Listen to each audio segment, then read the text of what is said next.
What's going on, everyone? Thank you for tuning in to Grayson Media Inc. Make sure you like, follow, and subscribe across all platforms. Enjoy the show. Grayson out.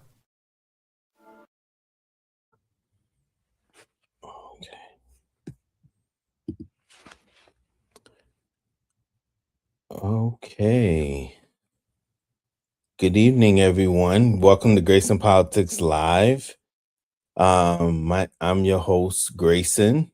This is the Grayson Media Inc. production. Tonight we are joined by a candidate seeking to become the next mayor of Newark, New Jersey, Mr. Noble Milton. We'll bring him up in a second.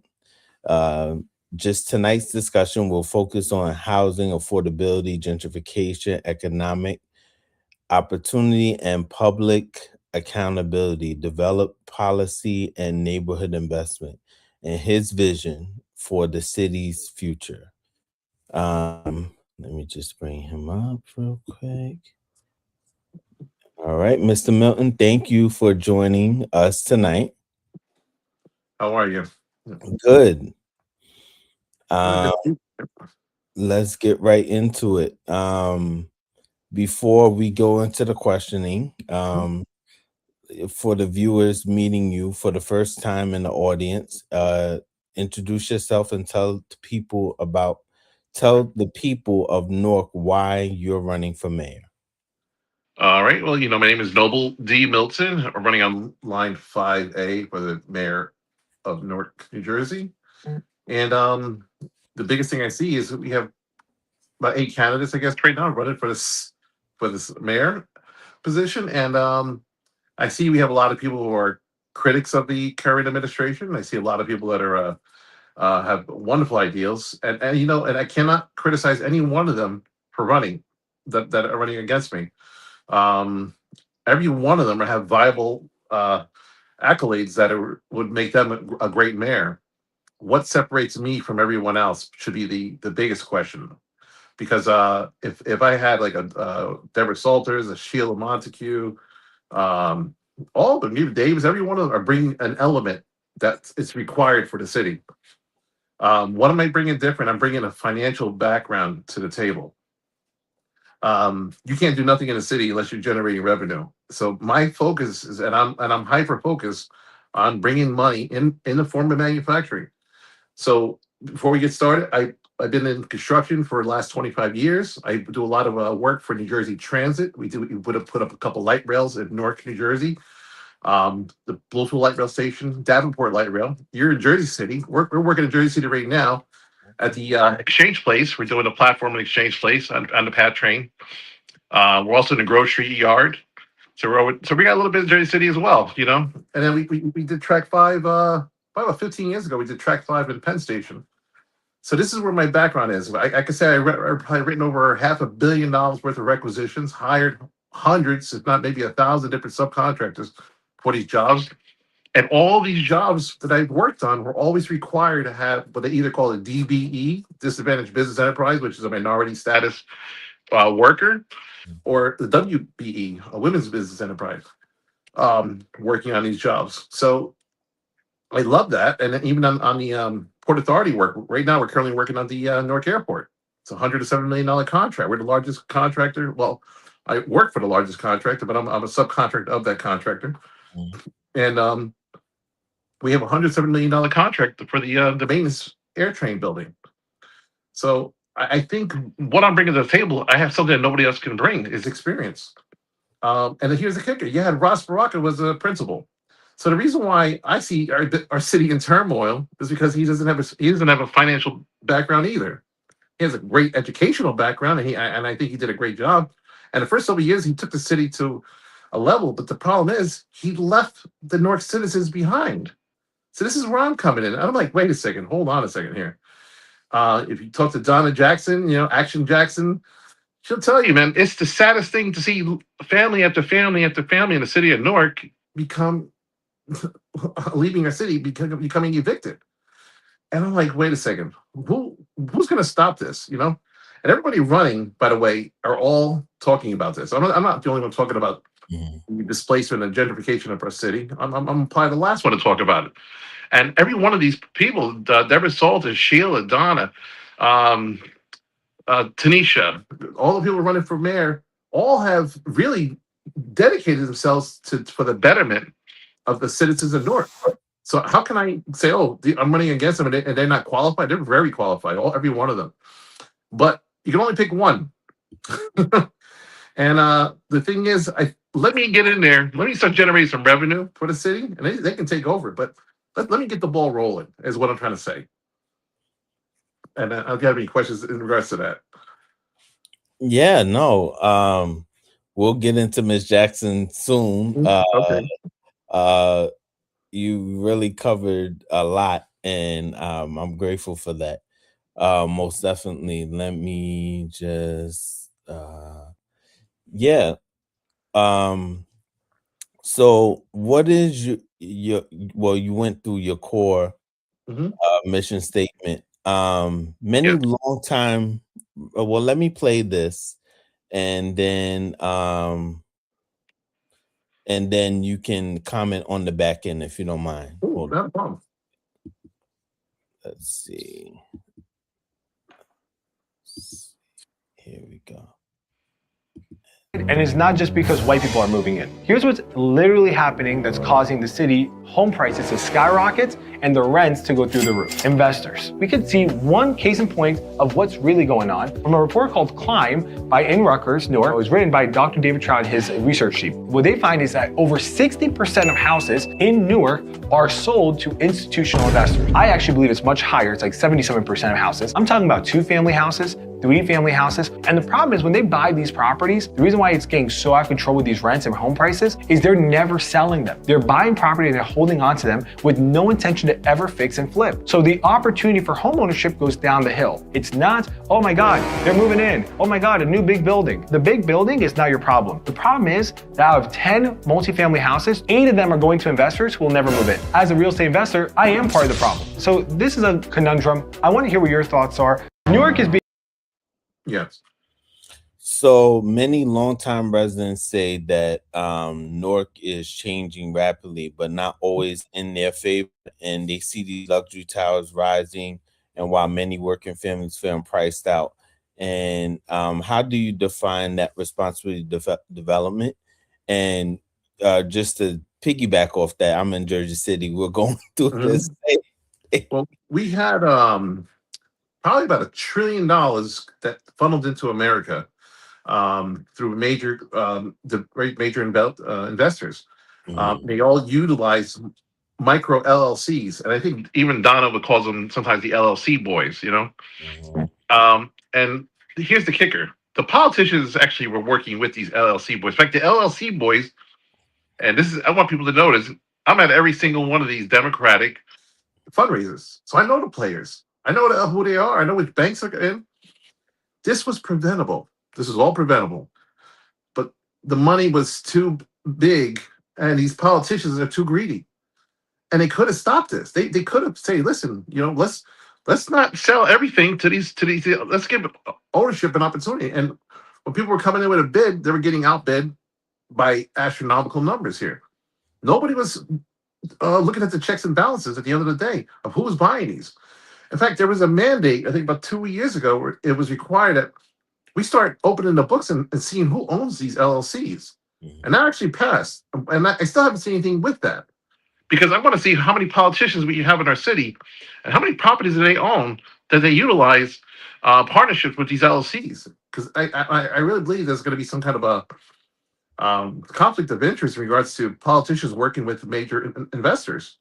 And if we start really pulling the Oprah Act, we're going to start seeing, wait a second, this is actually, this is not good. This is corrupt.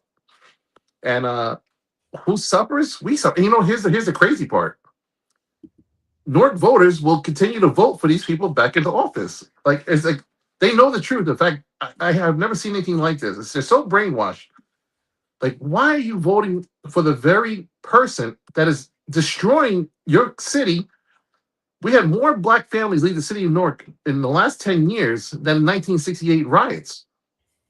Like Do you understand the detriment that's happening? Like you're okay. Like Ross Parker had the State of the City address. Whoa, we got more people moving to the city of Newark than ever before. Ross, what kind of people? Please elaborate. Please enlighten me. I want to know who are you referring to when you were saying these are vast amount of people are moving to our city. Who's moving to our city?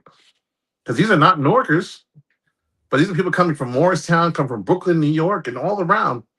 And we are left holding the bag. And basically, we're packing it as we're getting thrown out of our properties, left and right.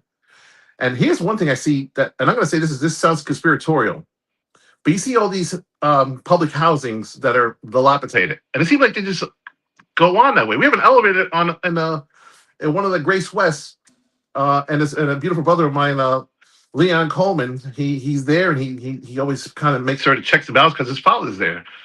And Donna was there, Sheila was there, I was there, and the elevator's been down for several weeks or months now. And this is an ongoing thing. It seems to me that the city administrators, particularly of housing, are pressuring people to leave. If I can make your life so miserable, if I can make your life so horrible and continue with the conditions that are just not tolerable, we're going to get rid of these people that are a burden to our city. Because this is how they see them. And don't take my word for it. I think actions speak louder than my words. So let's look at the whole picture. Let's take a step back. Let's analyze all of housing. Why are housing? You see them all boarded up, right? In Jersey City too. You drive around Jersey City, you see public housing and a bunch of units boarded. How come they're not renovating those housing units? We have 16,000 families today in the city that are looking for housing. We would love to utilize a lot of these apartments, whether it's Stephen Crane or the villas, wherever it's at. Why are they not being renovated? Why are they being boarded up? And now we have probably like 20-25% of housing in certain areas are being boarded up. I believe they're just trying to get rid of the housing altogether and bring in or higher end units and get rid of all the people who can't afford to live here. It's not their problem, is it? And they can't say it, but their actions are saying it. So what do we do? Do we base what they're doing on their actions, or do we base what they're doing on their words? That we're doing what we can. We're going to try to get out there. We're going to resolve these issues. We know we're going to be out there cleaning the streets. And there's those trash bags at. And you got all these people looking like fools out here trying to appease. And we're going to bring you bingo. Now we got bingo everywhere. Everybody's doing bingo. All of a sudden, you think the seniors give a darn about bingo? They just want to live in a condition that's habitable. And we're not even giving that to our seniors, And I'm like, wow, how the heck are these people running our city this way? And you know what? They're going to their balls. They're going to their fundraiser campaign, beautiful $1,000 a plate dinners and $500 plate dinners outside with the boys, smoking cigars, having a great time. I see. Excuse me? At the Borgata in Atlantic City. At the Borgata, and they're like, having a good old jolly old time, just smoking away, and talking about how things are going to get better for them because their pockets are getting fatter. And just a matter of time before these people get tired and they leave. We're just going to keep pressuring them. Just don't do anything. Don't worry about it. Ain't no checks and balances here. This is what we're dealing with. And this is the saddest thing in the world. But you know what?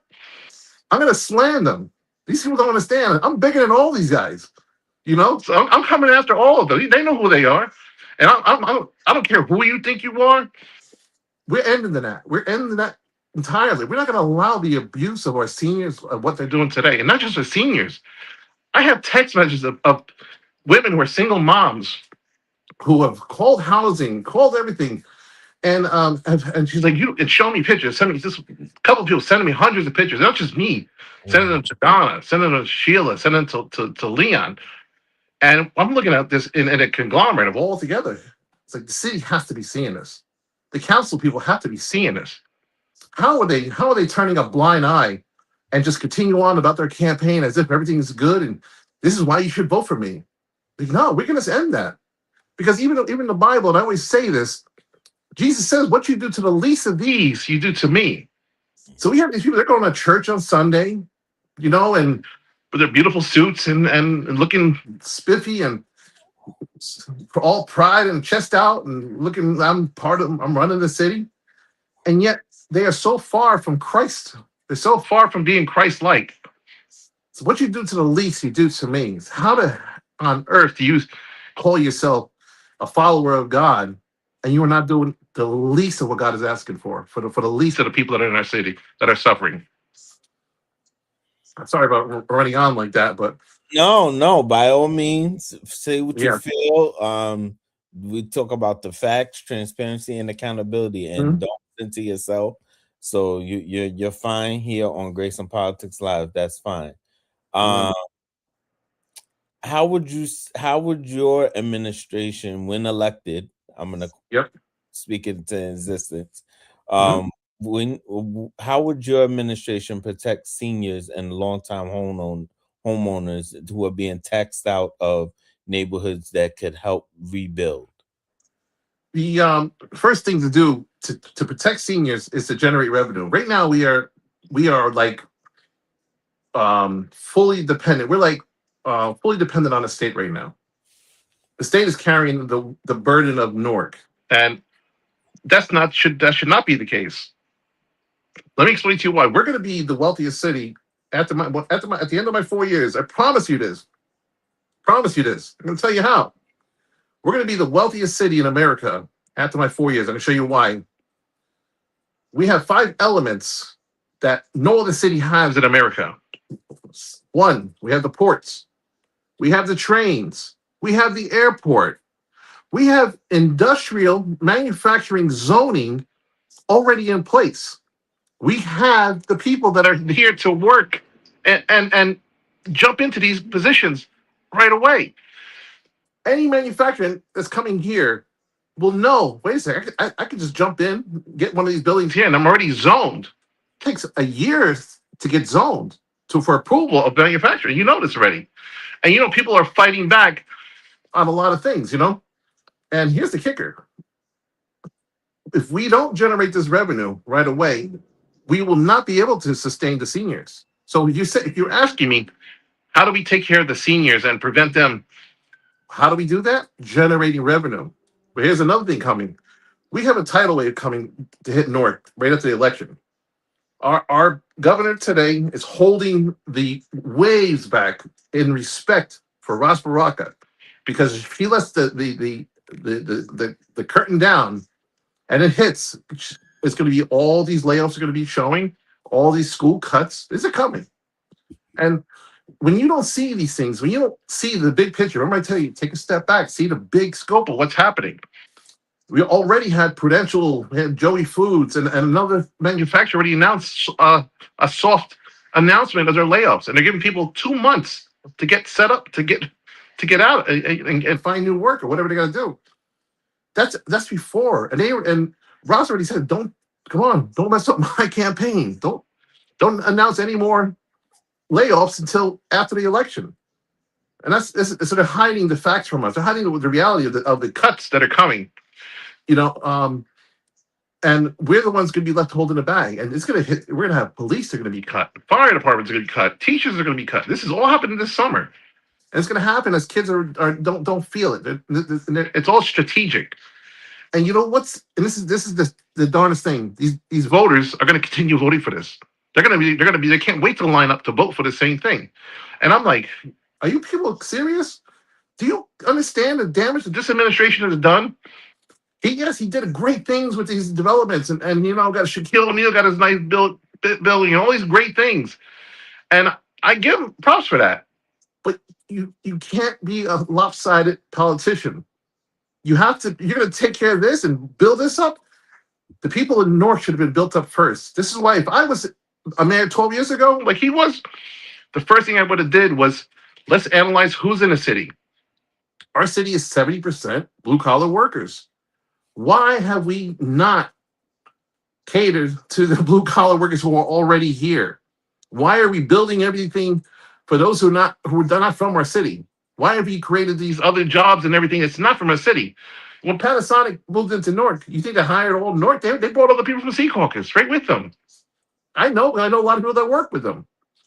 And Audible.com, they came here, they did some really good work, and don't get me wrong. but that's only a micro of who is in Newark. What have you done for the 70% of blue collar workers that are not computer engineers and tech savvy that just want to have a job that's in the city? 80% of people who live in the city do not work in the city of Newark. You get it? And here we are being the greatest city. Look at all like I just mentioned to you. Let me tell you why. We have not had one sales rep for the city of Newark. I'm using the word sales rep. I said, hey, listen, you don't know, go overseas. You don't know about our city. You don't know that we have everything you need in one situated place already. And then even just to get, and then we have the greatest light rails. You know, why? Because I put up a couple. I know what they look like, you know? And we have everything here. Anybody who knows, Newark is going to be dominating Brooklyn in the next 2 years already. Newark is is the highest increase in America. I don't know if you saw the news. 6% higher than everywhere else in America. America, on average, increased 0.5%. Newark and New Jersey, 6% increase in property value. It's going up faster than we can handle. And guess what? The people who are in our city are going to get left behind even further if we don't do something today. So we need to sell Newark to, and you got to remember, and I keep mentioning this to a lot of people, we got $4 trillion signed contracts of manufacturing already promised to Newark. Japan alone signed $1 trillion of manufacturing. These are not made up numbers. These are signed contracts. Apple signed $500 million of signed, $500 billion of signed contracts from Apple itself. You don't think we can get 10% or 1% of that work into the city of Newark right here? So when you're importing and they're manufacturing, they got to bring things from chips from around the world and all these things come right to Newark and right to the processing. We need somebody like me that can sell this to manufacturers from around the world. This is what I do. Because when you put up a building, you're putting up, we have called long lead items. All these items are made overseas. Takes 6 months to a year to get these things. You put up a building, you get an RTU system, which is the rooftop heating unit. It takes a year to order. If you don't order it ahead of time, you're going to be caught with your pants down because you're not going to be able to get that building up and running. So you have to talk to people overseas. I have generated a lot of relationships overseas with a lot of manufacturers. And I start to see, wait a second, some of these manufacturers, including Mitsubishi, are doing so much work here that they're starting to bring more of their manufacturing because of the tariffs. They're tired of getting taxed 20%, bringing stuff in. It's actually become sensible because their products are so heavy that it makes more sense. Just the way Toyota starts manufacturing, Honda started manufacturing in America, Hyundai started manufacturing here. So we start to see that the parts that put up buildings are starting to become here now as well. Yeah, just to go off my script, I noticed that it's the biggest city and it has so much potential. Jersey City has a lot of potential, but Newark definitely is so diverse and so with the ports and this and that. Even to slam, I'm not a fan of him. Former Mayor Cory Booker, well, now Senator, who I'm still not a fan of. You guys should have a basketball team. The Nets should have never moved from that. I know that was Jay-Z and stuff like that, but while they was playing in Prudential Center and stuff like that, there should have been sales to keep them in Newark. And I love getting on the path and going straight to see them, especially I'm a Lakers fan, by the way, but it was great for me to of course, go see them, and stuff like that. I'm New Jersey all the way through and through, and go to see the games right then and there. And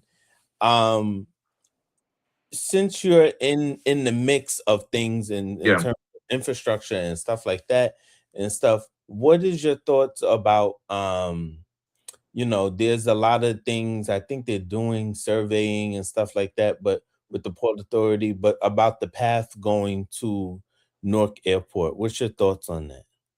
That has to happen. In order to complete the full rail line, you have to get to the Newark Airport. It actually doesn't make sense that it hasn't already. So that amount of money there, And here's another thing too. Port Authority is generating $1 billion a day, right? That's quite a bit of money. Our politicians here, and I mentioned this before, in 2019, we had our beautiful mayor, Ross Baraka. We had our council, our county president, Joe DiVincenzo, and we had our governor, Phil Murphy, sign an agreement with the Port Authority saying, hey, just give us $5 million a year and for 30 years, $155 million deal with $5 million down. And they came with this plan. Wait, you know what? We got this water line issue with the lead pipes in the street, does need replacement. Joe DiVincenzo goes, wait, I got an idea. Let me loan Newark $120 million and we'll utilize the rent money that we're getting from Port Authority to pay the loan that Joe DiVincenzo, Essex County, has loaned the city of Newark, $120 million. And I'm starting to realize, wait a second, the interest rate that I think Joe D is charged is almost 4%. So that's about $4.8 million in interest alone. So that $5 million we get from rent money from Port Authority barely covers that. And I'm like, wait a second. We had an agreement, I think, in 2014 where they were supposed to pay about $1 billion a year, the Port Authority, or $5 billion a year for rent money in 2014. And if you talk to Donna Jackson, she'll say, I always say what I calculated was about $10 billion owed from Port Authority. Donna goes, no, Noble, it's $100 billion. I was like, Donna, she's like, yes. So I know, and I seen Donna at some of the Port Authority meetings. I'm like, she's right. They have 10 million square foot of waterfront property, and her numbers are right. You know why? $5 million. That means that they're paying 50 cents a square foot for renting waterfront property in Newark, renting the airport and renting the port. 50 cents a square foot. You can't find a crappy lot for rent to park your truck for $12 a square foot.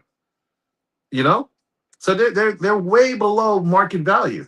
So this is what I said. I said, I'm going to be suing our attorney. Now, people think I'm crazy and say, you can't do this. So I think I can. And I'll tell you why. Because our attorney who represented the city of Newark had the opportunity to give us the trust that we needed in him to do the right thing, which is a fiduciary position that he has taken when he became our city attorney. And when he signed the lease agreement, he should have stated that this is not just for my client, the city of Newark. They're really taking advantage of the city of Newark. And he's to advise the city. Now, there should be some form of record. I'd love to see it that he did advise. I'm sure he's going to protect himself.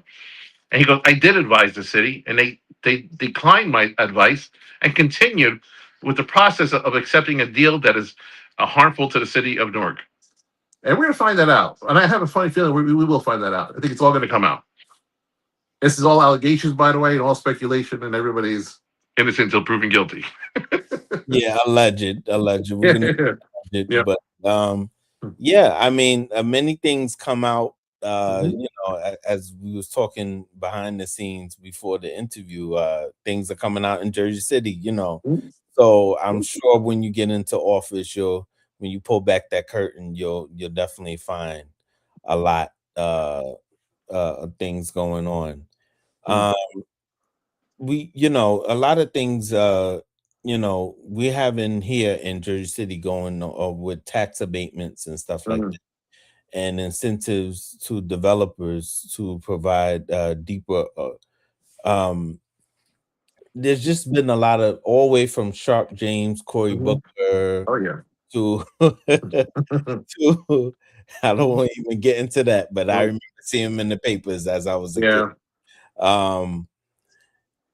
To now, so should developers be receiving tax abatements or incentives to be required to provide deeper affordable housing commitments? This is the funny thing. You give abatements to a city that nobody wants to come to, where you're desperate for manufacturing development or development to happen, where your city is such a poverty-stricken city that nobody really wants to do business with. So you incentivize them with these abatements and these pilot programs. The funny thing is, we don't need incentive. This is the greatest city in America today. So we're about to supersede New York. New York's great and wonderful, but we have far more to offer them than. You remember, we got the shore, we got the Jersey Shore just down the road. We got the beautiful mountains of Mount Vernon. We are so centered. You want to take a ride out to the country, 1 hour to Pennsylvania? You're there. Manhattan, you don't have none of that. Everything is 2 hours in traffic to get to anywhere, and you're isolated away from everything. So we have to do away with abatements. And I said this before. When I get in, I don't even want to see a politician take $1 from a developer. So when you have your campaign or your charitable contribution, if I catch you out there taking $1, we're gonna have some words, you know. And I say, listen, I'm not tolerating this in my city. You know, say I'm gonna walk the city with a bat. You know, I'll say, listen, you're not taking no more money from these developers. We're not tolerating this pay to play quid pro quo nonsense. We're done with that. And if I catch you out, I say, I know the developers. I know who they are. Remember, I'm also in the development game, so I know them. I go to dinner with. I know the guys who helped indict Gold Bar's Bobby, you know, with their Edgewater deals and all that stuff they did up there. They're still the same game. The players change, but the game is the same.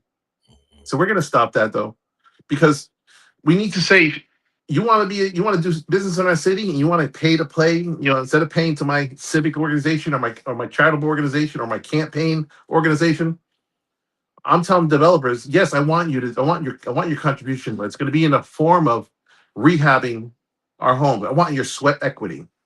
I want to do something different, and it's incentive for them. You know why? They can do out of their pocket $4,000 worth of work and write it off as a $10,000 job. Because that's how it is. So their sweat equity is actually more beneficial to the developer. But guess where the money's going? Straight to the citizens of Newark and their properties, as opposed to the pockets of our politicians and their cigar, you know, jolly old time, out having a good time fundraiser. We're stopping that. That's gone. You know, so trust me, when I get in, they're not. These politicians are gonna be hating me, and I want them to hate me. I want them to really hate me. You know, I don't want to be their friend. I want them to be the people that the city needs. That's what I want. And if that takes them hating me, so be it. I don't want to be your friend. I want you to do the right thing for the citizens of Newark. I agree. Most definitely. You referenced city-owned land and underused parcels. Yes. How would you redevelop these spaces without simply handing them to politically connected developers? We actually don't want to acquire the property from the owners. We want to partner with the owners of these properties. And that's why we're doing an RFP, a request for proposal. Say, listen, what do you need from us to do business with us, where we can actually build on your property? You stay in the game. You still the owner of that property. And I don't want to take and own property. I want our citizens to own. On one of my websites, I have a thing where I have contractors who are working in our city. You have to be certified contractors working in our city. And every project from here on forward, you are becoming a shareholder in that city, in that project. So you put up a 100-unit building over on Broad Street or whatever. I need the contractors to be from Newark, but I also need them to own a piece of that building when that project is done. I don't care if it's 100% of ownership. I want every single contractor to own it. I want to change the game. I also will be doing a forensic rent roll audit on the existing pilot programs and abatement buildings for the last 10 years. But when I look at the rent roll and I see that they're not adhering to the contract is, and it stipulates, we're going to give you a 25-year tax abatement, and you are going to give us 25% of your units for low income. If they are not, one of two things are going to happen. We're either going to rescind your abatement, or you're going to sell off 25% of those units to the citizens of Newark in the form of co-ops. And for people who don't know what a co-op is, let me explain it real quick. You are buying into a corporation that gives you the lease option to stay in the unit that you own. So you don't own the walls, but your ownership of that corporation, that share corporation, gives you the lease to stay in that unit. It becomes just like a home. It grows in equity and it becomes sellable. That's what we want. We don't want right now. It's, what is it? Newark 76% renters. Let's change that. I want to get that number down to 50% in the next 10 years. That's my goal. I want to get back to what these LLCs. And you know what? I think there's a law coming on now where LLCs are going to have to start selling off these properties. It's going to be mandated. And it's coming from the top. It's coming from the White House. So you may not like the person in the White House, but guess what? He's doing something that's for us. That's getting us back our properties that we are to own, and we are to stay in our city. It's this renting, you will own nothing and be happy nonsense. That's over with. We're gonna fight that tooth and nail. Would your administration support, when elected, would your administration support apprenticeships pipelines with New Jersey Institute of Technology and Rutgers University Newark, union and local businesses? Yeah, that's a concept that I came up with. I put a video on today. I was actually reviewing a lot of the stuff that came in. A lot of stuff came in from overseas. A lot of manufacturing stuff for a biopharmaceutical company that I'm working with. And I'm actually helping them come into America, helping them come here already. So I'm not talking it. I'm already working. And I put the video on there to prove that I'm working on it. And their promise is, under your administration, I will come into the city of Newark. And I'm already talking to a few property, and I'm not mentioning who they are because they'll sabotage these deals. But I'm already talking to a few property. I just talked to I guess about 7 o'clock. I just had a meeting at my house here with one of the owners of a building here in Newark. Came to my house just here. Says, come to my house because I don't got time to see you. They say what I'm doing. They show me the property. It actually looks pretty good. And now tomorrow I'm going to be presenting this property to the biopharmaceutical company. See, hey, does this fit? Does this work for you? And if it doesn't, we got plenty more to work with. And again, this is a private owned property. And again, we don't want to accumulate properties as a city. We want to work with the owners in the city and partner with them. And literally, you own a parcel that's 2 acres, let's develop it. Let's get it going for manufacturing. Give the city a good lease deal. And this gives us the incentive to hire local. Now, you were talking about NJIT and Rutgers. We need to, once we have all these manufacturers who are geared, remember, we're being very selective who was coming here. We're not just bringing manufacturers randomly. We're building manufacturers that are actually going to grow the quality of our students. So when our students are saying, hey, you know what? I want to work for XYZ manufacturing. And if I have learned these skill sets in college, NJIT and Rutgers can now form their curriculum towards those positions. And now we have a partnership with the NJIT and Rutgers, streamlining with manufacturers right here in our city alone. It's going to be beautiful. It's going to happen. Yep.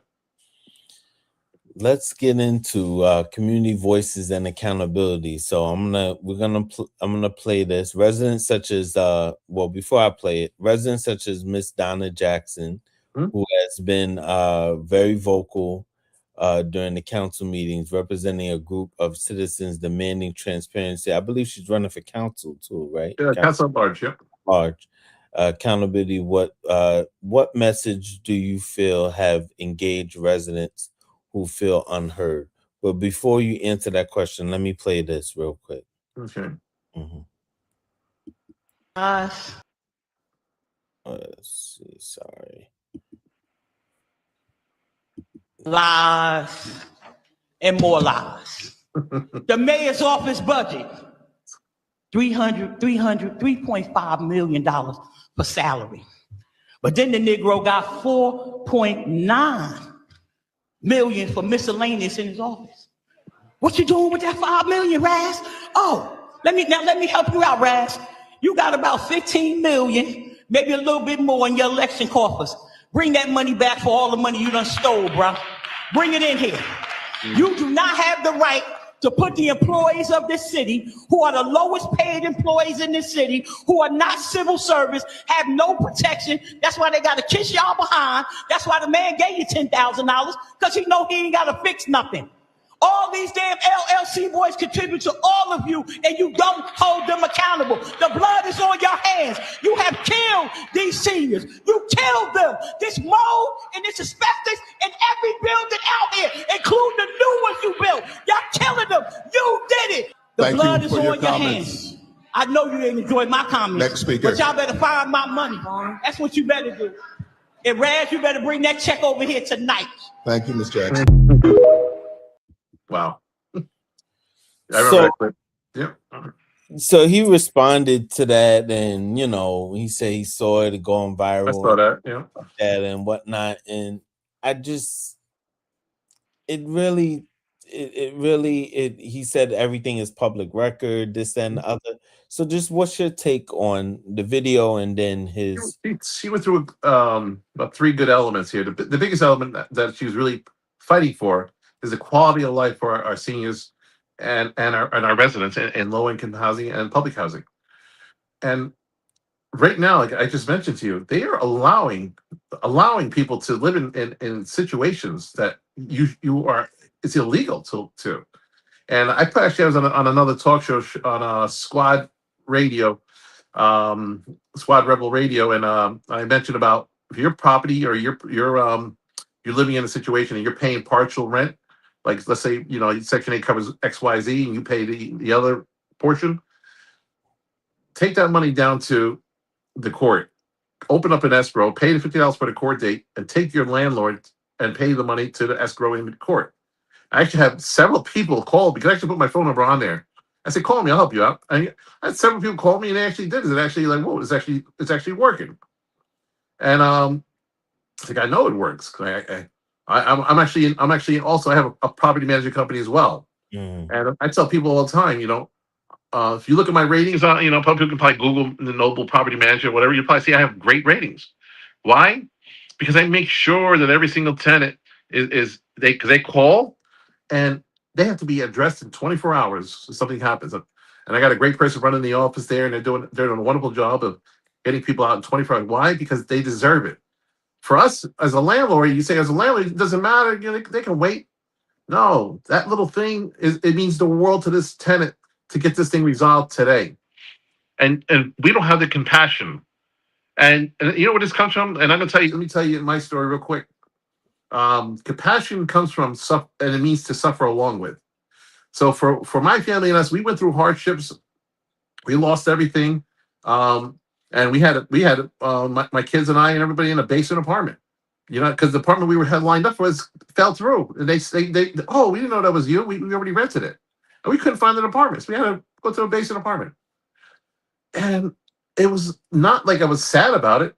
I was like, wow, this is what it feels like to lose everything, to have all your stuff put in storage and to lose everything. And I knew I had to go through this in order to understand what people are feeling. When they're already lost everything, they're put into an apartment that they don't want to be in, and they're suffering again. And now you're really grinding in what they just went through. They just went through a traumatic life situation, lost their husband, they can't afford something, and they're left with this one choice of going into an apartment under public assistance. Not by they didn't push to get it. That's all they had. Now they're in this thing, and they got these rats and mold and water coming on the walls, and the toilets clogged. And we just say, well, that's just how it is. You just got to deal with it. And by the grace of God, that God put me through this in order for me to have my eyes open. And then here's the funny part. That's when I was working on Track 5 in Penn Station. I tell the story all the time. I had to step over so many homeless people to get to Track 5 because we would shut the tracks down at midnight Friday, and we would reopen the tracks up Monday morning. So all weekend we had to work while the track was down, while the track was powered down.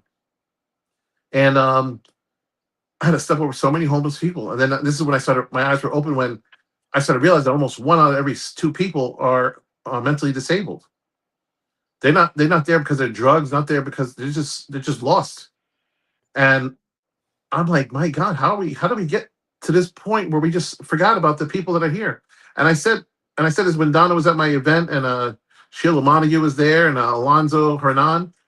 I said at my event, in order for the city to be built, we have to start with a foundation. I'm a builder. What do we build on? We build on a solid foundation. That foundation is going to require for us to take care of the least. That means the homeless, those who are getting in and out of prison, transit. Because I work with Cura. I had 6 of the men in Cura, halfway home transition, came and they spoke at my event. And everybody got to hear them. So I want you to hear who they are. Who am I for? Way before I even thought about politics. This is something I've been doing. I also work with a Cornerstone Prison Ministry and things of this nature. Because, again, the Bible calls these the least. And I say it all the time. Says, you know what's funny? If Christ came down today, he would walk past you, he would walk past me, and he would go right to those people that are in need. as if we're not even there. And we're right to them. Let me take care of these people. I'll get back to you. And that's who we are to be. We are to be the Christ in those people's lives. But we're not. But we call ourselves Christians. We go to church and we put on the image and we look good in public and we got people believing we're such a good-hearted person. But in reality, we're corrupt because it's proof. And if you look at our streets today, how many people, the things that people are going through, if our politicians have the heart of Christ, and it kills me that these are church leaders. This kills me that these are church, and I'm talking to you church leaders out there right now. And you know who I'm talking about. So God says those who are chose to be church leaders will be judged more harsh than everyone else. And you want to call you want to go in church and have your congregation have you believe you're doing such a great thing for your community, yet you have failed the people who need help the most. We're ending that. That's not tolerable in our city. So in order to build a foundation, is to take care of the least in our city. Those who are hurting the most, those who are on drugs and alcohol, domestic violence and abusive families. We have to take care of them first. Otherwise, we have no foundation to build on. Yes, yes. I definitely agree with that. That's very it hits home, that very profound what you said, that when you was doing that contract with track 5, that you had to step over, see a lot of Oh yeah. homeless people. I'm a big advocate of mental health. Mm-hmm. Matter of fact, I'm going to my monthly therapy tomorrow for full transparency. And Good. and it's very, a lot of people, they judge other people, who are homeless or sitting on the path or sitting on the New Jersey Transit and stuff. Like you said, a lot of people just need some of these people just need guidance Yep. to the right things and the right places and the right organizations who can help them get back on their feet and not be so I definitely commend you for that. Absolutely, man. Thank you for that. How would you support publishing easier to read public dashboards showing spending contracts, vacancies, and project timelines? Because we talk about transparency on this show, and a lot of people when they get into office, I'm giving my Solomon. I think has he been 100 days yet? No, not. I don't think yet. Not yet. But I'm giving him 100 days over here in Jersey City, and before I go in, you're not gonna appease everyone when you're in office. Yeah. But my point is that at least if you're transparent and say, hey, I'm doing this. This is my campaign promises. This is my deadlines for this, and being transparent with the people and with the residents of Newark. In this case, what's your take on that? We absolutely want to take it a step further than that. We want to streamline a lot of these approvals that are going on. It's because it's actually not fair to a lot of developers as well. We want to streamline things, and we want to streamline things in a fashion where everybody gets notified, not just the people who are on approval boards or on the zoning boards, but all the people who it affects. We got a project that's going on within a 10-block radius. We want a notice to go out to those people in those 10 blocks and say, hey, listen, we're going to have a meeting. We want to know what do you feel is going to happen, and have those books, everything right there laid out. And we want it explained. Like you're explaining things to a child. We're looking, this is the project we're doing here.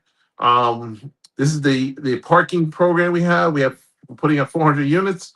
We're only putting enough parking for 100 cars. We're projecting that 50% of the tenants are going to be have cars. The other 50% are going to be commuters. And the tenants can say, well, what if everybody has a car? What is the plan then?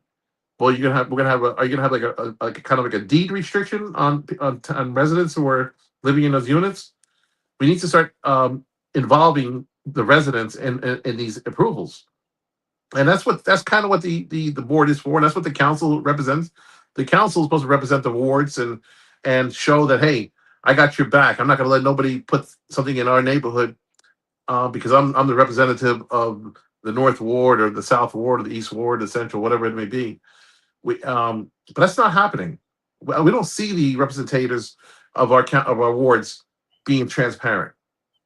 On the contrary, we have things that are being approved, and then we find out later on, and that cannot happen. So we want everything to be open book all the way through. A lot of times we do builds where you're working for a developer. It's actually called an open book build, where the people who are investors are actually the ones writing the checks directly to the subcontractors who are working. All right, this sheetrocker finished 30% of his work. Here's a requisition for his work. We verified it. Here's a pencil rec. We showed it. Here's the photos to document the 30%. And this is the citizen of Newark. You are the owner. You are the investor. You should be signing off on every single check that the city writes before it's written. And then we have, we got another check here. Okay, we're looking to get a couple more garbage trucks that we're gonna send off to a gift. You okay with this? Sign off on it. I'm not saying that somebody in office did that, but somebody did do it. Giving away our products, And there's so many things that can be done better. Like we had the snow situation in Newark, right? And the snow was just stayed on the street for weeks. Even a person died because the snow was not removed properly. Biggest reason we're subcontracting a lot of that work, but this is one of the things I wanted to do also, and he was doing this, but we need to start having where those who are falling between the cracks, those who don't qualify for unemployment, they already kind of maxed out their unemployment. They don't qualify for welfare for whatever reason. They just the guidelines were too strict, so they fell between the cracks. Those people, I want to have them registered, and our city pays for their LLC. We want it to be freelancers and contractors. And for every person that's out there, we want to immediately get them. And then we want to market them. Say, listen, I have this gentleman here. He's a licensed here, certified LLC. And we need to tighten up the, because it is strict. The DCA guidelines and certain things like this are strict. But we need to kind of like, hey, we got to work with this. Because people are not hiring because they can't afford the workman's comp that's required for workers and laborers and all these things. So we need to start changing this, to start getting people back to work and incentivizing people to hire. You're not hiring an employee, you're hiring a contractor, and this contractor is working for multiple people. So he's not an employee. He's actually a private entity working for you. So this is also one of my plans to start getting the people who fell between. There's a lot of people like this, by the way. They work, they just can't find work. Unemployment is gone. They can't collect any kind of public assistance. These are the people we want to take care of. They fell between the cracks. We need to help them. This is part of the lease. And I think we just need more innovation like this, more innovative ideas. And I brag about my kids. I got my one son was in my oldest graduated Rutgers. He's now down in George Washington. My one son just graduated MIT last year. I got two at NJIT. I got a junior and a sophomore. And my youngest one just got a 1250 on his SAT as a sophomore in high school. And that's amazing, So what does the Bible say about that? It says, if your own household is in disarray, how can you be over a household of another? The only reason why I have a family of who I am is because God promised me this. And I've been doing this way before politics. Take care of the least in this world, and I'll take care of your family. And I'm like, Lord, I'm going to trust you on this. Lord, I'm going to take your word for it. I'm going to try to do the best I can to take care of the least, the people that nobody wants to deal with. And the reason too, people don't realize this. I have a brother who's going to be 50 years old, who's autistic. My mother's 85. She can barely take care of him. My brother can easily be a statistic if it wasn't for the family that he has right now. He's lucky, but he can easily be a statistic and be out there. Doesn't speak, needs help with everything. Doesn't know how to cook or doesn't know how to do things for himself. He's like a child, and this is what I'm seeing. So when I see people who are homeless and going through these things, I see my own brother. So it becomes personal to me. Some voters say Newark has progressed, but the progress has not even hasn't been evenly shared. Do you agree? It's not has digressed. Mhm. It has, because we have more people. We were prospering so well in 2018 for a minute there when we had the record low black unemployment. And why was it that why did we have such low black unemployment back then? You know why? Because they reduced the corporate tax and they incentivized people to start their own business and write off the first $100,000 from their business. And we don't see this anymore. We don't see any more incentives for people to be self-sufficient. We only have incentives for people to be dependent on the system. And our city of Newark is a perfect reflection of that. Our city of Newark is like, hey, we're gonna take care of you. We're gonna try to do these, and they're not doing a good job, but they're not incentivizing people to say, hey, you can start your own business. You can literally be your own boss and literally have enough work from the city itself to be self-sustaining. But you have Adonis was mentioning in that video. I want to go back to that video, how she talked about the low wages that our garbage men get, that the public workers get. They make about 30-something thousand dollars a year. You can't even get a studio apartment for that amount of money. Why is that? How do you work? How do you run the city and allow your workers to make this petty money? You know, they should be paid good money, at least $50,000 a year. You know, that's some hard work. You're working in the sun. You're working out at night, overnight. You're working in the down low dirt of the dirt. And my father was a garbage man since he was 13, and all the way through high school. My dad was a garbage man in Pennsylvania, Harmony, Pennsylvania. And so when I see these people, I only see the stories that my father tells me about his days and how he actually loved waking up at 3 in the morning, 4 in the morning, and getting out there and just running fast. You know, and my dad was a football player too, and he attributes his speed and strength from being a garbage man. You know, so when I see these guys out here, that's like my dad. You know, and the fact is that it's like they're treating my dad that way. You know, and my dad did get treated with a lot of crap jobs and things to that nature. You know, his jobs. My mom would get a job to make more money than him because she looked white and he and my father was black. You know, it was just how it was in the 70s. You know. But the thing is, we are not taking care of those who are actually city workers. You know, like how dare you? How dare you? You know, and you can again. Here you are in church tie, smoking a cigar. You're doing a good job, patting your back, and you're proud of this. You're saying he was doing circles on stage, and I'm like, you got to be kidding me. You can't celebrate turmoil. You can't do it. And I here I always talk to the garbage men, and they are very vocal. It's just not fair. It's just not, it's not right. I agree, it's not right. We're working hard. We're busting our ass out. They're moving. They're not sitting around there. They're working harder than the guys who are making six figures, which is crazy, isn't it? And you got these, and this is the worst part. This is something I see all the time. You have all these developments going on. Like I say, how many black people you see working on these jobs? None. And when you do see them, they're not working in a skill set position. They're working as flagmen. They're working at cleaning up job sites.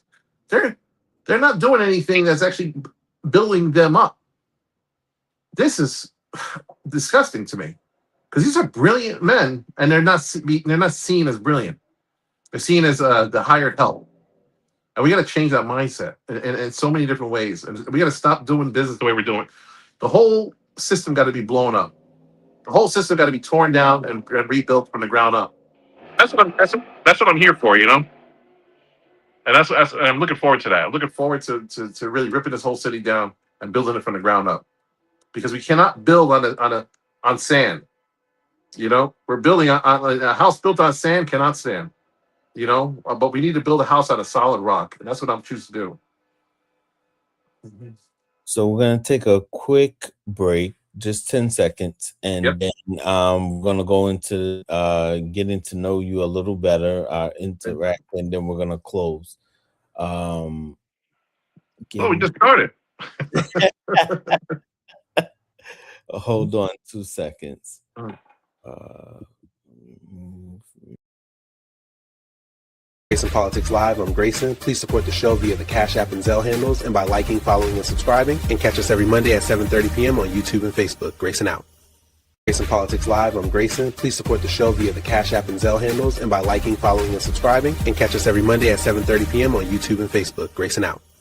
Grayson Politics Live, I'm Grayson. Please support the show via the Cash App and Zelle handles and by liking, following, and subscribing. And catch us every Monday at 7:30 p.m. on YouTube and Facebook. Grayson out. Grayson Politics Live. You're watching a Grayson Media production. Thank you for watching. I'm Grayson. We'll be right back. Make sure you like, follow, and subscribe to the content. We'll be right back.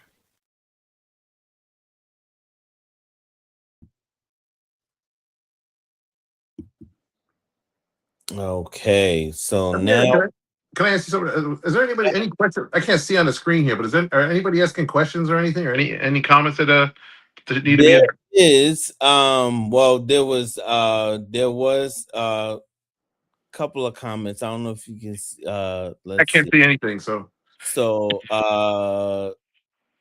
it says Noble Milton, you are I'll bring it to the stage. Let's see so you can see it better. It says Noble Milton, you are correct. The Brown Bad Boys, aka LLC, from across the river has no respect for the newsmakers. And then another person said Grace West Manor is the central ward that is a senior building. Elevator has been down for 78 days as wow. of today. Yep. And I want to speak on that because this Otis, that's an Otis elevator. That's the same elevator company that's in City Hall. These companies, and this is all speculation, by the way, and this is all I'm alleging that. But I know, since I'm a contractor, I work with a lot of Schindler elevators and a bunch of different other companies. And I'm not saying they do this, but when an elevator is down, it costs about $2,200 to $2,500 to come out per trip, every single trip. And this elevator being down so long, you pretty much could have put a new elevator with the amount of money they probably spent on it. Now, what we want to do is, when I was at the building, and I remember again, Donna Jackson was there, Sheila Montague, she's also running for mayor. They were there at the building, and I asked the question: have any of you saw the invoices for the repairs? They're like, no, we don't see it. It goes straight to the city hall, whatever, to housing. We need to see and show you how much money have we paid in repairs over the last 10 years, 20 years. Rest assured, we could have paid for that elevator 3 times. Rest assured of that. And the thing is, here's the thing: 78 days, you could have literally engineered an elevator, take that one out, and have a new one put in just under a year. So they're already a quarter way in, and it would have cost them probably about it's about $20,000 a floor. So you got 25 floors or 20 floors, whatever it is. You're looking at a few $1 million. I bet you they probably paid about that much in repairs. City Hall's elevator is going to cost about I think it said about $5 million.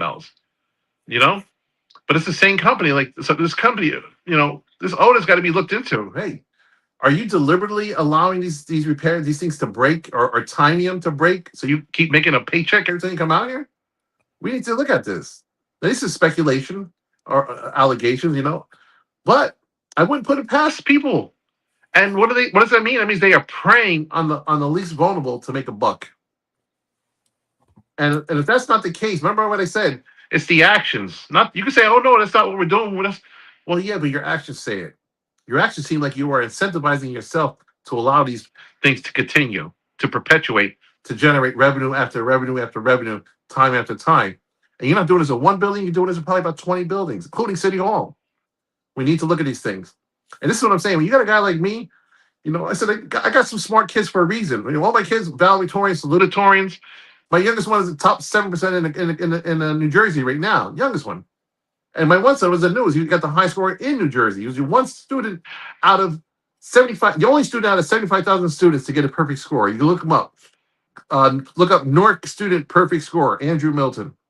He's on there. His younger brother was valedictorian. So they get it from somewhere. I'm not saying it's me. It could be mom. But nonetheless, there's some thinking here that our city needs that I might be able to bring to the table. And if these people here would vote me in, they're going to be blown away by what I can bring to the table. Before we get into our interactive segment of the show, I'm very familiar with, just for full transparency, I'm very familiar. I work in hospitality, so for Okay. the past 17 years in the city, and I'm very familiar with Otis and Tyson and Otis, a publicly traded company. It used to be a part of, if I'm not mistaken, they used to be a part of who were they before, United Technologies, but now they spinned off to their own company. And when I tell you, and within the hotel, they come out, we need a part. So then the elevator is down. And keep in mind, when we have 3 elevators, no service elevator in my hotel, in my property. And when the elevator is down, that's guests get upset. Room attendants, housekeepers can't get to the floors, on time and stuff. Room service, because we don't have a service elevator. So we've seen a elevator down for maybe 3, for a week or 2, and it's effective productivity, it's effective revenue, things like that. And for a resident to be paying rent, especially in a senior building, where they're carrying groceries and this and that, and whatever the case may be, is unacceptable. So they need to be looked, especially as a publicly traded company. What are you doing to, just be transparent and say, hey, you guys need a whole new elevator. This is what it is, or whatever, instead of nickel and diamond coming out and stuff like that. So I definitely agree with you on that. Appreciate that. Excellent, man. Yep. But like you said, I don't know how many candidates have you had on this show so far. In reference to Newark, you're the first. Oh, okay. But you got some good candidates that I'm running against. I mean, some very powerful. One of the girls I think she popped on here, Deborah Salters. She's on here. Yeah, you did. And let me tell you, every person that's running, you really need to put them all on, because you might like what I'm saying. You might love what they're saying. They did the work. They did the footwork. They've been out here for the people all the time, pushing, trying to get things done. Like I said, the only thing I'm doing differently than them is that I'm bringing a financial plan that I believe is probably one of the best plans for the city in regards to manufacturing and streamlining with the universities and NJIT Institute. So this is the difference here. Is that her there? What's she saying there? I see she's saying, "Hey, boo." Is that? Hey, that's my girl, Deb. Look at that. She dressed like me too. I'm just like, I don't know. we were here. I'm here with you, Deborah. That's my. She actually went out to dinner a few months ago. It was like, she's like, you need to work for me. You my second in command. I was like, you're right there, Deborah. I might be your second. I don't know, but you're very good. Team up. You never know, but stay the course. I say for now, and whatever happens, and you guys, this will be what a general, and then no. This is right to the. There's no primary. This is nonpartisan. Do you guys have runoffs in Newark, like in Jersey City? It's going to be a runoff. Yes, there will be a runoff. Yep. Okay. So you can almost say it's like a primary. Okay, got you. Okay, and the runoff will be the general. Okay, got you. But nobody had any questions, man. I saw a couple of comments, but it's an opportunity, man. You got to get those questions out here. A lot of comments. Are they good comments or are they bad comments? I don't even know. It's time to clean Newark. When I mentioned about the teams should have stayed in Newark, the gentleman said, Maurice said Newark should have kept the Nets and should have been on track with WNBA team. Then but stay on that, because look what happened. We just gave a big deal to the Devils, didn't we? Now here's the conspiracy in me. How many black people are watching the hockey? And why did we give this incentive to the Devils to stay? but we did not give this incentive to the Nets. You know, it makes you wonder who is the city catering to? And if you're not taking looking at the big picture, you're missing it. You're not missing how they're working against the citizens of Newark. They're banking on us to leave. That's what's happening. They're banking on it, and they're gonna keep grinding into us and keep our housing in turmoil until we leave. I see it, and don't think these politicians don't realize I'm calling you out on it. You know, I'm calling them all out on it. We're done with that. You know? No, I agree with you on that. Mhm. AG is, I believe, is the company same company that runs the Staples. Well, I still call it Staples Center because that's all I know it as. Is Okay. my Lakers playing over there, but they're the one who runs manages Prudential, and yeah, I saw that, and I was You saw that, perplexed. right? Yeah. I was perplexed about Yep. why. You know, shouldn't have left. They shouldn't have left town, but why was all this incentive given on the team? It should work both ways. If Yep. somebody wants to stay here in the city Yeah. or stay within this, it should work both ways. Should be even kill, not just one side. You know, but I see a lot of them when I'm going to the city, coming back from on the PATH train and stuff like that. But I get it. You know, they'll probably hang around downtown, a lot of bars and stuff like that. Yeah. I get it. I see what, you know, the patronage and stuff like that. But there was still no reason for that deal to go through like that. So I agree with you. Yep. We're gonna get into our interactive point of the part of the show. It's called Okay. No Noble Milton. And so first question will be favorite Newark restaurant. Favorite Newark restaurant? That's a good question, man. You know, I think it's actually probably McQuarters Barbecue. That's probably my favorite one. You know why? You spend $12 and you get a better meal than a $100 restaurant. You know what's she saying there? She We said are we're not going anywhere. we're not going. That's right. Yep. Favorite Newark neighborhood landmark. Favorite Newark neighborhood landmark. I guess the Althea Gibson statue in the tennis courts here in the North Ward. She was such a tremendous player that was very overlooked, so to speak. And the fact that she has this accolade and this statue and her family gets to see it, that's just a beautiful thing. Mhm. Best pizza spot in Newark. Ooh, that's best pizza. If you want to go old school, man, see, people are not going to like, but me, it's Pizza Town on Prospect.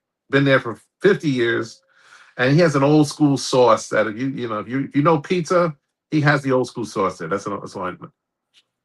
I'm a big fan. So when I come over across the river, Mhm. or across those bridges and get in contact with you, I'll definitely, because I'm a big fan. Pizza should have these, you know, Yep. no spite on New York and stuff, but that's all for the tourists. These dollar pizza nonsense and stuff like that. Mm. The sauce is key, and if Yeah. you don't have the sauce and the cheese and stuff Mhm. like that, I'm not touching it. So Yeah. I agree with you on that. So Yeah. when I cross the river and contact you, we'll have a day. Yeah. Devils or Knicks? Well, yeah, I'm definitely Knicks. Yeah, that's I don't Okay. want to talk to you. Got you. Yep. Favorite New Jersey artist? My cousin June, he just did the one of the murals for the World Cup in Newark. He goes by the name Torch Fuego. Wow. So it's my little cuz, man, doing his thing, you know. Shout out to him. Yep, Torch Fuego, man. Love you, cuz. Path train or light rail or driving? Oh man, I'm a driver, so I gotta say driving. Yeah.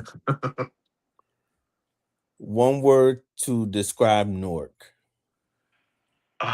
Overlooked. Overlooked is a great way of phrasing it. All greatness has always begun in Newark. The greatest actors and actresses and business owners and millionaires all came from here. Newark has always produced greatness, time and time again, and it all began here. I don't care if it's from the 1920s to today. It's always produced greatness, time and time again, and people don't know that. Yeah, I remember my father used to live in Newark. Now he lives in Irvington. Not very close as we used to be. Yeah. My biological father, my stepfather was more in my life than anything. Oh, wow. But that Springfield Avenue Mm. still needs some work. I remember the Prince Street projects. Prince And Street, yeah. yeah. So Prince Street, 7th Avenue, Grafton Ave, all the projects. yeah. Okay. And they knocked that. Yeah, they knocked that. Is that still undeveloped? No, they got Riverside apartments there now on Grafton Ave side. And is that considered affordable, or is it? I could say yes, affordable. Yes. Okay. Yep. And like I said, about 20% of those are probably boarded up. I just drove through there probably about 2 weeks ago, and I was like, look at these units that could be used today. I know several families that can get in there, and it don't take too much to rehab those things. A few $1,000s and a turnkey, and we can get it up and running. And this is what we're going to get these politicians. I'm telling you, we're going to get private money to come in there, put their sweat equity. If you want to do some work in the city, you want to be a developer here, you work on these units. Give me these units. This is your contribution to me and to the city.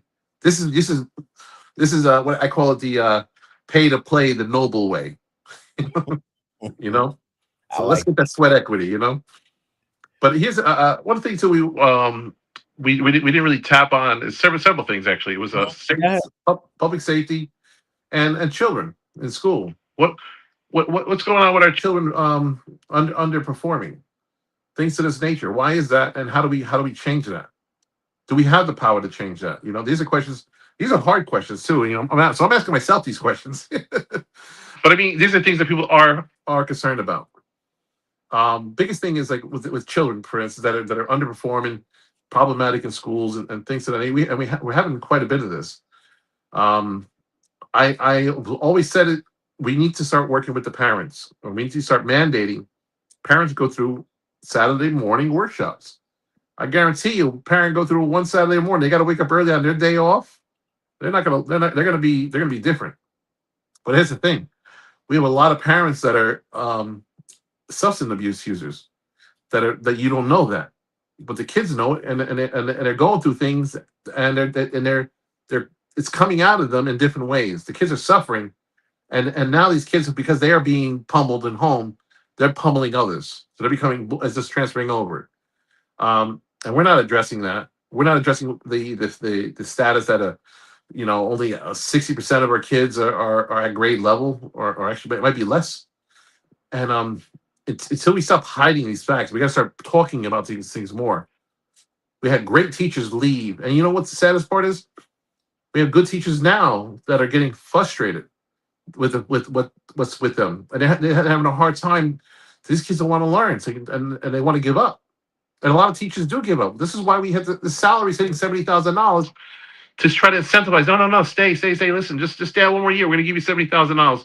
We're going to keep raising. We're going to keep throwing money at a situation. Keep throwing money without ever repairing the root of the problem. And now we're at $35,000 per student. I think we just increased the education budget by $60 million. We're already at so we're probably pushing about $1.7 million for the children. 40,200 students in Newark, and we got and that comes out to about $35,500 per student, whatever that is. That's almost double the New Jersey average, but we're not getting better results out of it. In fact, in many cases, our charter schools, which are paying half that cost, are actually outperforming our public schools. We need to start immediately addressing this, because these kids are growing up very quick, and we need to start. Listen, whoa, we're not going to allow this to happen in our city. Our city is the greatest city of all time. We're not going to tolerate children falling between the cracks and being pushed through school and being promoted when they can't barely read. We see a lot of this happening. We see a lot of kids that can't do math. Here's the darnest thing: when it comes to these unions, you want our kids, right? You want our kids to work in a union, get a good union job, right? You know you got to take a test for that, right? And if the kids cannot perform 10th grade math, or even, 8th grade math in some cases, Yeah. how are they going to get this job when they have this opportunity? And I've seen so many missed opportunities of kids who are good workers, very good workers, but they couldn't qualify for the union because they couldn't pass the entry exam. And we're just going to be saying that's and guess what? And these kids actually, end up turning to a life of crime because of anger, because they were done wrong. They felt they were done wrong, and in my eyes, they actually were done wrong.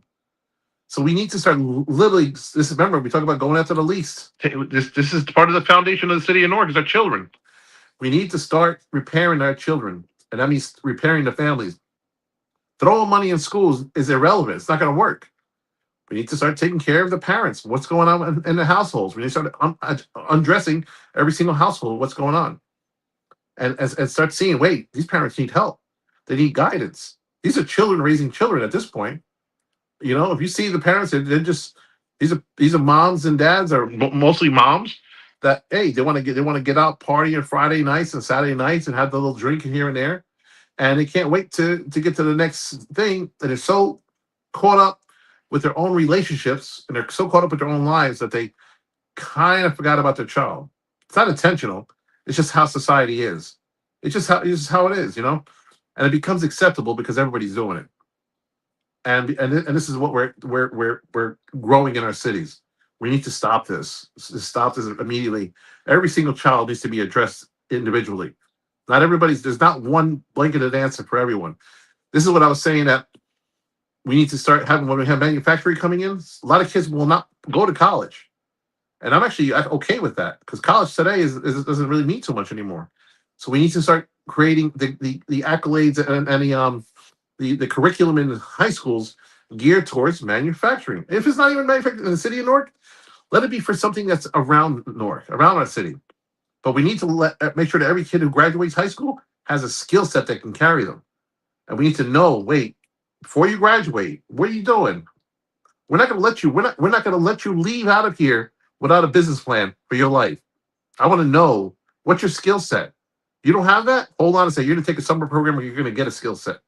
We're not going to let you graduate until you have the skill set, and we know that you're going to either go to college or you're going to transition to a job by the time September gets here. We're going to let you enjoy your summer or whatever it may be, but we're not going to let these children fall behind.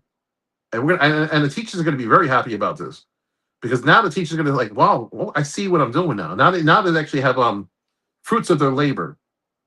Now they're seeing that the children who are graduating are now prospering, and that's what the teachers want to see. It pains a teacher to see their child hurt or in prison or something to that nature, or being killed even, right, or ended up in a gang, and all these things that could happen because there wasn't preparation to begin with. There wasn't the time taken for this child to develop a skill set that'll carry him for the rest of his life. We're going to stop all that. No child left behind. Really, no child will never be left behind. I got 5 kids here, and if I can do it for my family, I can do it for the city of Newark. I'm going to be the father to all these children. It's not just running the city as a mayor, but I'm going to run the city as a dad as well. And I see these children as my kids. And I'm not just saying that. I'm going to prove it. I'm going to be in every school. I'm going to make sure that every kid, I'm going to tell them all the different trades that they can get involved with. And I'm one of those people that I eliminate the middlemen in a lot of stuff that I do. And I because you don't want them to drop the ball and you have to get upset. So I eliminate them. So I'm not trying to have somebody go to the school and tell them. I'm going to go to school myself. Every single school, every single high school in Newark, every single one. I'm going to tell them, and I'm going to ask every student, what do you want to do? What is your business plan for yourself, for your life? And we're going to have every kid, before they graduate, they're going to have a thesis written on their life's business plan. I want to read it. I want to see where they're going. We're not going to allow them to graduate without that. And I want to read it myself. I love that. I'm a big proponent. I didn't go to college. Mhm. It wasn't when the person told me I tried to. It was community college, I believe. I Mhm. tried to apply for, and full transparency, and they was asking me for all these papers. I had to sign. It was like a record deal, and I'm Mhm. like, I have to take out at the end of the day. I have to take out, and I was working. I was working out of high school and stuff. And I was like, I have to take out the loan for this. I Mhm. just walked out the office, and the lady kept calling me. She kept calling me to, fast for Yeah. and stuff like that. I'm like, I'm not built for this and stuff like that. Yep. So I don't know if you see this pin, but I can see it. Yes. yeah, and it says HTC Hotel Trades Council, and that's my union, and I wear it proudly because, and I even on the show because, you know, it's good paying jobs. Mhm. Uh, we're actually in Jersey now, Mhm. and in especially in New York, our contract is about to master contract is about to run out. Yep. Come to an end in July towards the World Cup. But you got Mhm. all these things, um, skill set is carpenters, plumbers. Mhm. Um, these are 100,000+ salary Yep. that are great skill sets. Mhm. And especially in my industry, it doesn't take much. You just need like a course or whatever the case Yep. may be to pass these apprenticeships and whatnot, or whatever, to become a hotel engineer or Yes. whatever you want to be, or whatever. Just Mhm. answering phones or checking someone Yep. to make good money. So um, I'm Reading. big on that. We need to bring trades back into Mhm. carpentry and stuff like that. That was back when I was in school, and stuff like that. And we need to bring that back into the schools. But I'm gonna play Yes. something real quick Mhm. in reference towards the superintendent that your opponent had posted, and then I want your take on it. And Mhm. hold on one second. Let's see. Bring it to the. And it's Oh. all because I heard you say. Oh man. And it's all because I heard you say. And it's all because I walked your way. And I heard you say, I heard you say, and I heard you say, I heard you say, and I heard you say, I heard you say, I heard you say, I heard you say, and I heard you say, I heard you say, and I heard you say, and I heard you say, and I heard you say. Roger, it's your birthday. Let's go. Come on. Just right. Got you sit tight. Oh, yes. Come on. Close your eyes and let your head go.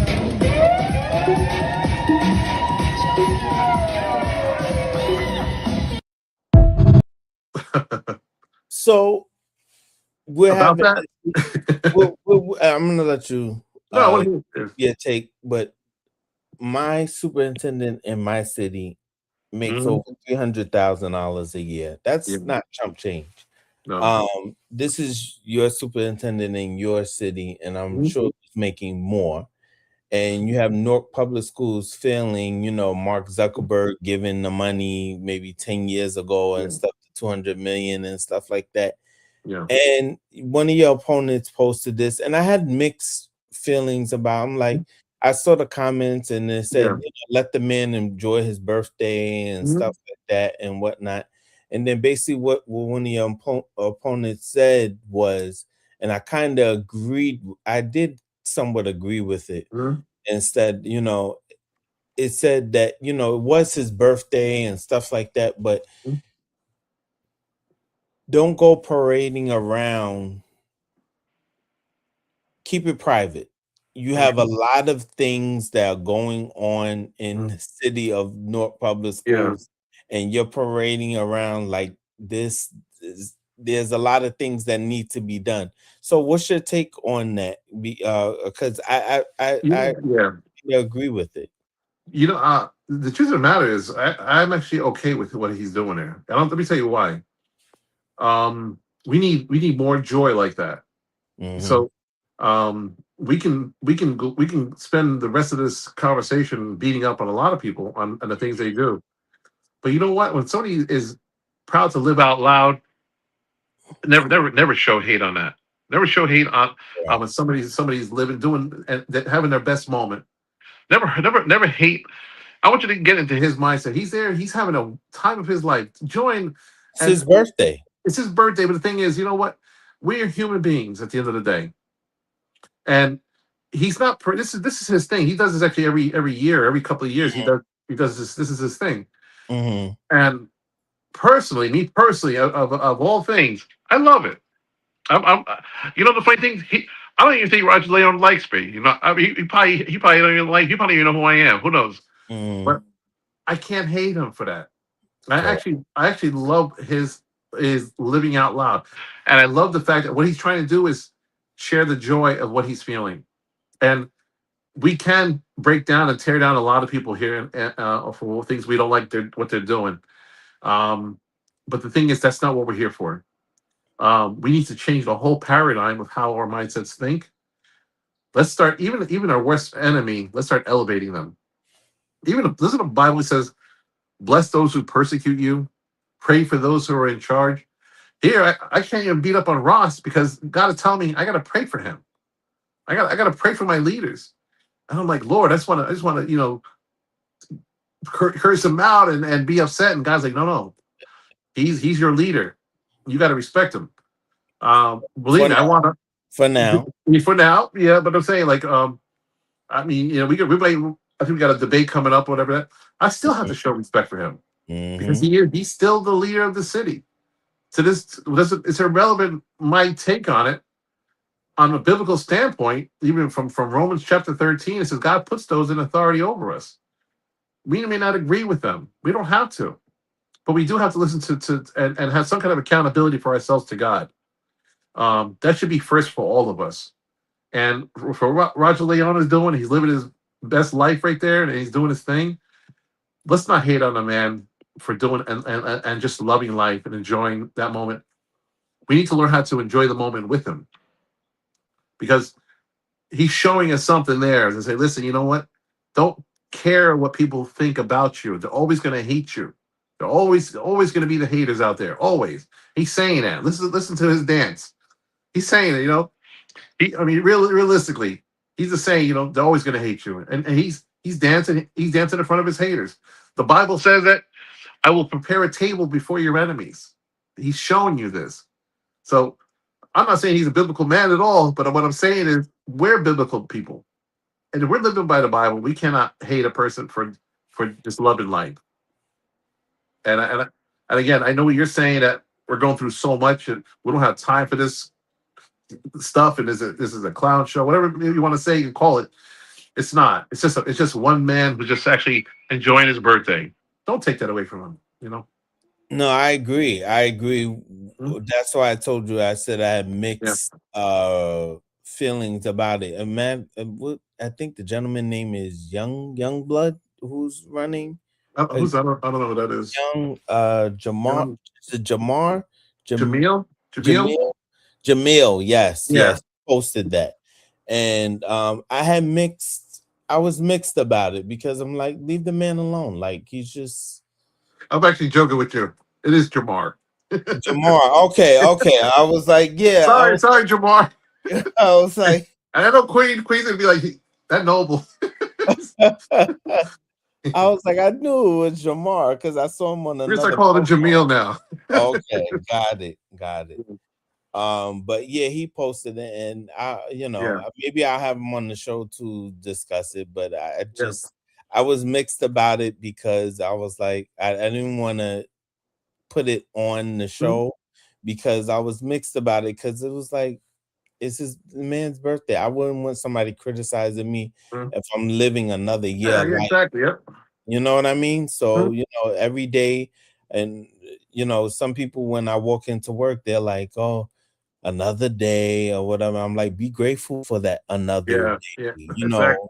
anytime you wake up is always a good day, my grandmother used to say. So That's right, man. That's right. so Man.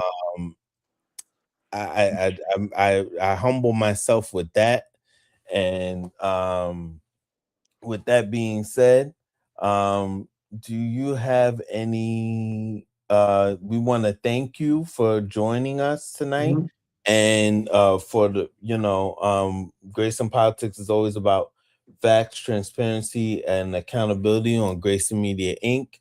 Mhm. and production. And also, do you have any closing statements that you want to share with the audience and your future constituency? You know, the only thing I'm saying is for everybody to they're going to balance everybody who's running. Mhm. And again, I implore everybody to really investigate every single person running, what they're doing and what they've done. For me, like I said, I always had a heart for the homeless, always had a heart for those who are in need. Um, my wife and I work for a women's shelter called Seven Sources Shelter. One of the women, she's on my page called Charlie Flo. She was one of the directors there. Um, this is years in the making. 15 years ago, we started these programs and worked with these things, and it has nothing to do with politics. It never did have anything to do with politics. And I used to always say that it's horrible. You have to, in order for you to be a good politician, you have to showboat your good deeds in this world. You have to kind of shuck and jive and show how great of a person you are and juggle and look at me picking up trash and doing all these things that we see today. It's a clown show with that. But we need to know the hearts of the people who are running.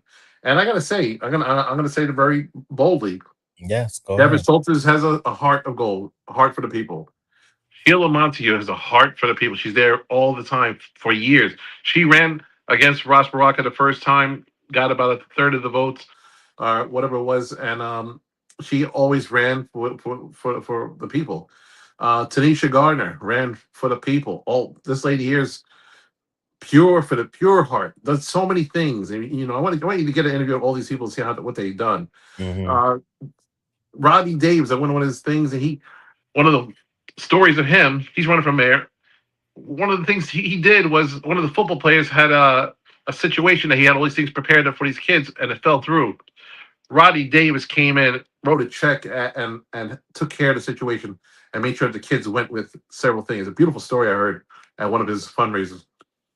And when I started seeing how amazing, and even Jamar Youngblood, he has the mind to put an app together. Just did amazing things in his past, and he has a 2030 program called Newark30.org. People go check out check out his website and see his plan. I don't agree with it, but to each his own. But what I want, I'm saying this to say this: Mhm. everybody running has something different to offer and bring to the table. The situation of Newark being divided and who they're supporting and whatever, I don't want that to be the case, and I don't want to be the person that's contributing to the division of our city. And I'm hoping to be the person that say, listen, I love everybody here that's running, and I love everything they bring to the table. And if I wasn't running, I would vote for any one of them. And I hope that all the voters just get this kind of have a check and balance. And this is how I did it. When I hire a contractor, let's say a plumber, I have what they call a bid leveling sheet. And I take all the accolades of each plumber. What are they bringing? How much they charging for material? How much they charging for labor?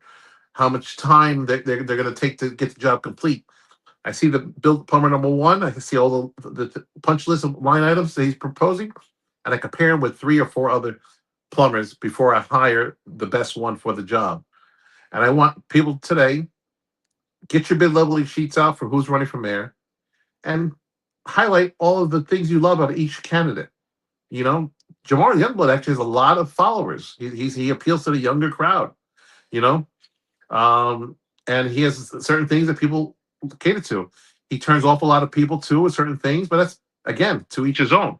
At the end of the day, these are our brothers and sisters that I'm running with.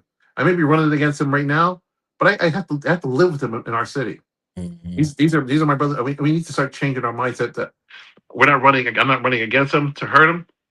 We're running for the situation. But at the end of the day, we are a family in the city of Newark. I like that. I Yeah. like that. Clip that.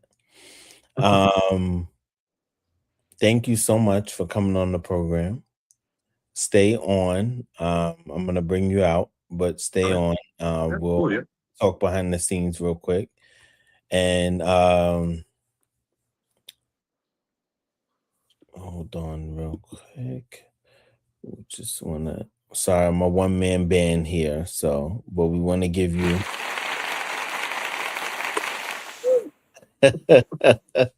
applause for coming on the show. Absolutely, man. A moment.